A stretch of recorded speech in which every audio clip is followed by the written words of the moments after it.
जे दा प्रूफ लेना होवे आपां इन्हां तो शुरू करें। According to Newton's law of gravitation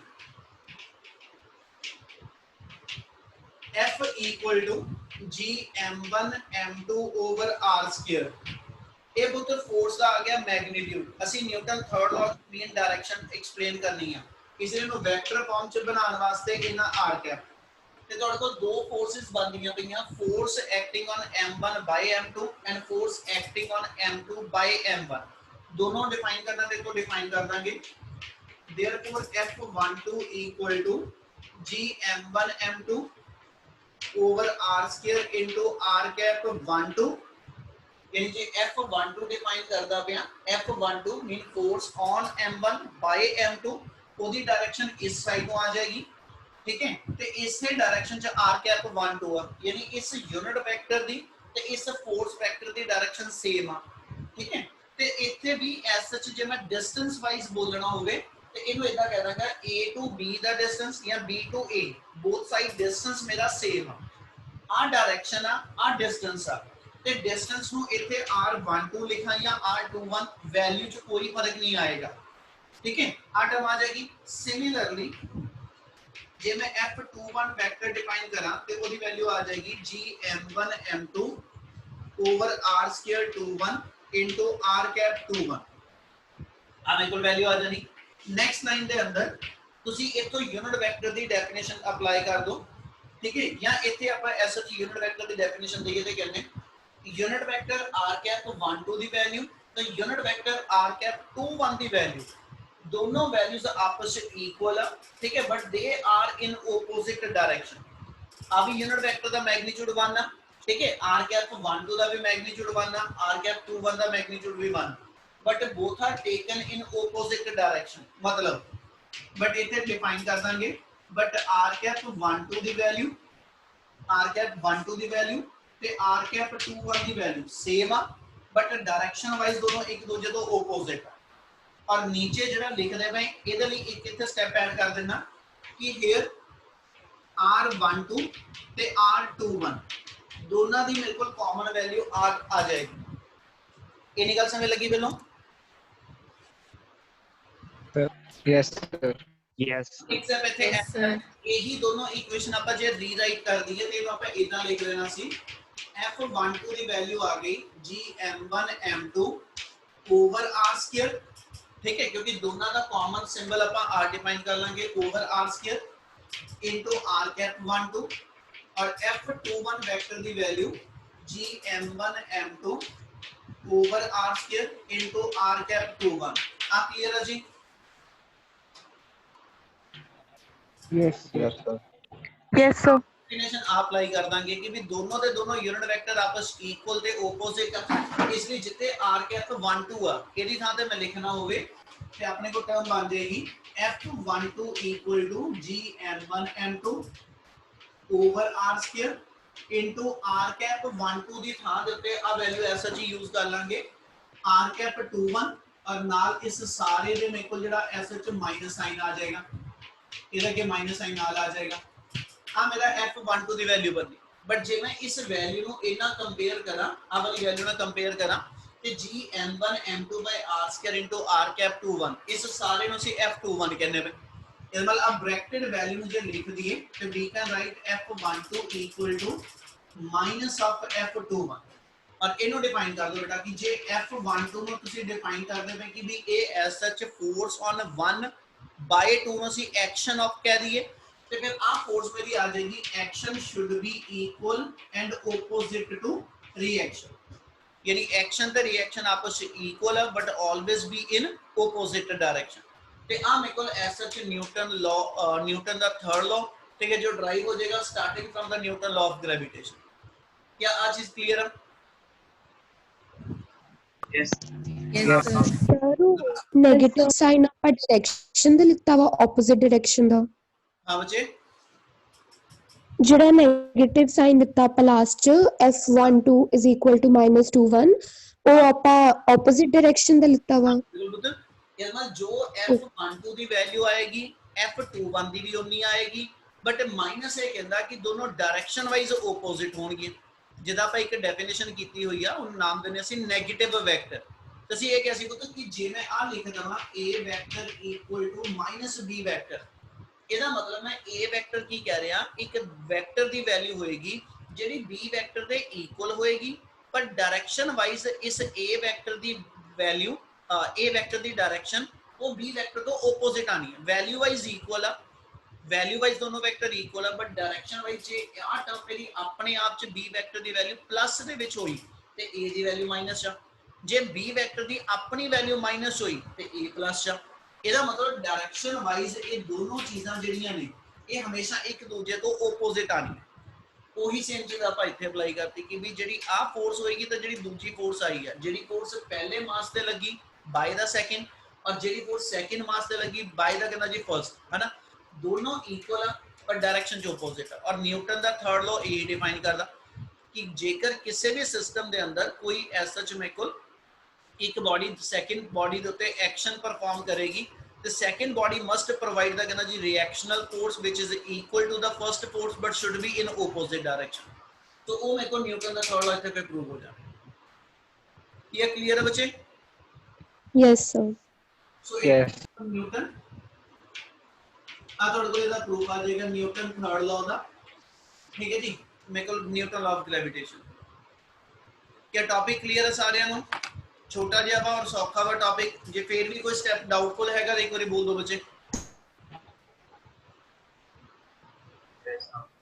ਚਲ क्लियर है। ਓਕੇ ਜੀ, ਇਹ ਆ ਵੀ ਸਕਦਾ ਵਾ ਤੇਰੇ ਵਿੱਚ? ਹਾਂ ਆ ਸਕਦਾ, ਕਿਉਂ ਨਹੀਂ ਆ ਸਕਦਾ। ਹੋਰ ਆਪਾਂ ਗੱਲ ਹੀ ਕੀਤਾ ਅੱਗੇ, ਤੁਹਾਨੂੰ ਪੜ੍ਹਨ ਨੂੰ ਦਿੱਤਾ ਸੀ, ਹੁਣ ਨਿਆਣੇ ਨੇ ਕਹਿਤਾ ਕਿ ਸਰ ਕਰਾਓ।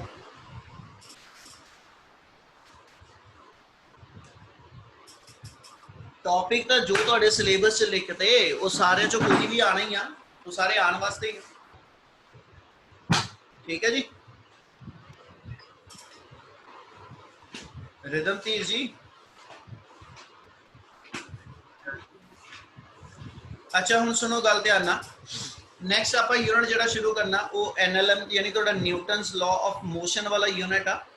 ਇਹ ਚੋਂ ਪੁੱਤ ਆਪਣੇ ਕੁਝ ਟੌਪਿਕਸ ਜਿਹੜੇ ਨੇ ਉਹ ਡਿਲੀਟ ਹੋ ਗਏ ਨੇ ਹੁਣ, ਜਿਹੜੇ 9 ਚ ਪੜ੍ਹੇ ਆ। ਮੈਂ ਇੱਕ ਵਾਰੀ ਥੋੜਾ ਜਿਹਾ ਉਹਨਾਂ ਦਾ ਹਿੰਟ ਦੇ ਦੇਣਾ।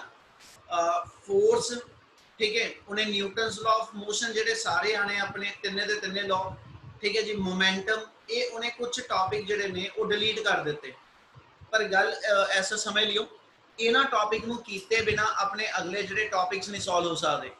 ਔਰ ਪੂਰੀ ਫਿਜ਼ਿਕਸ ਦੇ ਅੰਦਰ ਆਪਾਂ ਨੂੰ ਕਿਤੇ ਵੀ, ਠੀਕ ਹੈ ਜੀ, ਐਸਾ ਚ ਫੋਰਸ ਦਾ ਜਾਂ ਲਾਜ਼ ਆਫ ਮੋਸ਼ਨ ਚਾਹੀਦੇ, ਮੋਮੈਂਟਮ ਦਾ ਕਨਸੈਪਟ ਚਾਹੀਦਾ। ਇਸ ਲਈ ਇਹਨੂੰ ਕਿਤੇ ਵੀ ਡਿਲੀਟਡ ਨਾ ਗਿਣਿਓ, ਇਹ ਟੌਪਿਕ ਪੜ੍ਹਨੇ ਹੀ ਪੈਣੇ ਆ। ਠੀਕ ਹੈ, ਓਕੇ ਸਰ। ਹਾਂਜੀ ਸਰ। Yes sir. ਮਨਰੂਪ ਮੈਨੂੰ ਭੇਜਿਓ ਬੇਟਾ ਜੇ ਤੁਹਾਡੇ ਕੋਲ ਆਇਆ ਵਾ ਤੇ। ठीक है, फिर मैं देखना ICSE ਦੇ ਵਿੱਚ ਕੀ ਚੇਂਜ ਹੈ। ਹਾਂਜੀ, ਸੋ ਆਪਾਂ ਬੁੱਤ ਐਸ ਸੱਚ ਜਿਹੜਾ ਥਰਡ ਯੂਨਿਟ ਸ਼ੁਰੂ ਕਰਨ ਲੱਗੇ ਫਰਮ ਦਾ ਵੈਰੀ ਸਟਾਰਟ ਆਪਾਂ ਨੂੰ ਇਹਦੇ ਪਹਿਲੇ ਪੇਜ ਤੋਂ ਸ਼ੁਰੂ ਕਰਾਂਗੇ। ਆਪਾਂ ਉਹਦੇ ਚ ਕੁਝ ਵੀ ਡਿਲੀਟ ਕਰਕੇ ਤੇ ਐਸ ਸੱਚ ਲੈ ਕੇ ਉਹਨੂੰ ਛੱਡ ਕੇ ਨਹੀਂ ਚੱਲਾਂਗੇ। ਦੂਜੀ ਗੱਲ ਬੱਚੇ ਇੰਨੀ ਗੱਲ ਧਿਆਨ ਚ ਰੱਖਿਓ, ਇਸ ਚੈਪਟਰ ਦੇ ਬਹੁਤ ਸਾਰੇ ਟੌਪਿਕ ਜਿਹੜੇ ਨੇ, ਠੀਕ ਹੈ, ਉਹ ਥਿਓਰੈਟੀਕਲੀ ਆ। ਮਤਲਬ ਤੁਹਾਡੇ 9 ਚ ਉਹਦਾ ਪੜ੍ਹੇ ਹੋਏ ਟੌਪਿਕ ਨੇ ਉਹ ਸਾਰੇ, ਠੀਕ ਹੈ, ਔਰ ਥਿਓਰੈਟੀਕਲ ਨੇ। ਬਹੁਤ ਜ਼ਿਆਦਾ ਉਹਦੇ ਵਿੱਚ ਟਾਈਮ ਨਹੀਂ ਲੱਗਣਾ ਉਹਨੂੰ ਕਵਰ ਕਰਨ ਲਈ, ਇਸ ਲਈ ਥੋੜਾ ਸਪੀਡ ਨਾਲ ਹੋ ਜਾਣੇ ਆ ਤੇ ਨਾਲੋਂ ਨਾਲ ਕਰ ਵੀ ਲਈਓ, ਟਾਈਮ ਨਾ ਪਾਈਓ, ਉਹਨਾਂ ਨੂੰ ਕਰ ਲੈਣਾ ਨਾਲ ਹੀ।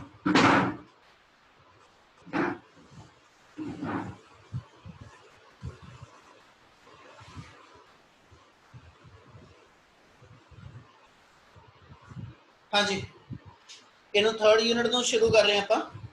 ਠੀਕ ਹੈ, ਥਰਡ ਯੂਨਿਟ ਹੈਗਾ ਤੁਹਾਡੇ ਕੋਲ ਜਿਹੜਾ ਐਸ ਸੱਚ ਲਾਜ਼ ਆਫ ਮੋਸ਼ਨ।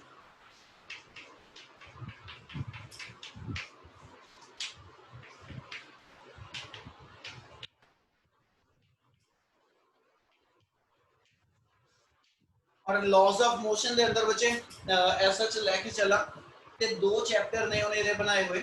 ठीक है जी, एक थर्ड ए जिस लॉज ऑफ मोशन में अपना पार्ट रहेगा और थर्ड बी ਉਹਦੇ ਚ ਅੱਗੇ ਦੋ ਸਬ ਪਾਰਟ ਆ। Half of the chapter that contains ਦਾ ਕਹਿੰਦਾ ਜੀ ਫ੍ਰਿਕਸ਼ਨਲ ਟਾਪਿਕ, ਉਹ ਚ ਫ੍ਰਿਕਸ਼ਨ ਨਾਲ ਰਿਲੇਟਡ ਟਾਪਿਕਸ ਨੇ। ਔਰ ਹਾਫ ਆਫ ਦਾ ਚੈਪਟਰ ਜਿਹੜਾ ਮੇਰਾ ਹੋਏਗਾ ਉਹ ਸਰਕੂਲਰ ਮੋਸ਼ਨ ਨਾਲ ਰਿਲੇਟਡ ਹੋਏਗਾ। ਠੀਕ ਹੈ, so third A total Newton's law ਨਾਲ ਰਿਲੇਟ ਆ। थर्ड बी ਦੇ ਵਿੱਚ ਮੇਰੇ ਕੋਲ ਫ੍ਰਿਕਸ਼ਨ ਪਲੱਸ ਕਹਿੰਦਾ ਜੀ ਸਰਕੂਲਰ ਮੋਸ਼ਨ ਆਣੀ। ਹੁਣ ਇੱਥੋਂ ਮੈਂ ਸ਼ੁਰੂ ਕਰ ਰਿਹਾ ਔਰ ਇਹਦਾ ਕਾਫੀ ਸਾਰਾ ਪਾਰਟ ਤੁਹਾਡਾ ਪੜਿਆ ਹੋਇਆ ਵਾ। न्यूटन्स लॉ वाला जो चैप्टर शुरू करिए फर्स्ट हम अपने अंदर शुरू कर दें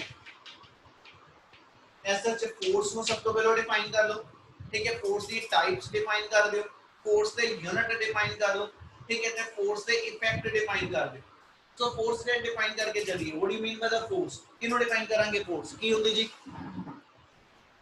Something that change state of motion, rest into motion or motion to rest. the body है ना स्टेट केड़ी होएगी बेटा केड़ी स्टेट चेंज होएगी Sir, rest. So from rest to motion to rest, Rest to motion, motion to rest. rest.